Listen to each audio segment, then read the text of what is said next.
Today, we're making a coffee latte with the HiBREW H1B.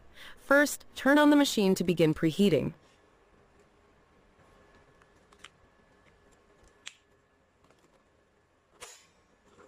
Next, take your Dolce Gusto milk capsule and place it in the adapter.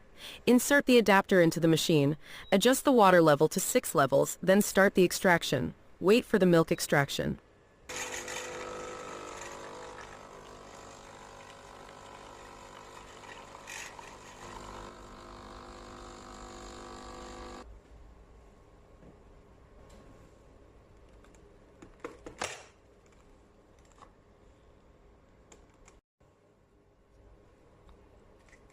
Once finished, remove the milk capsule and replace it with a coffee capsule.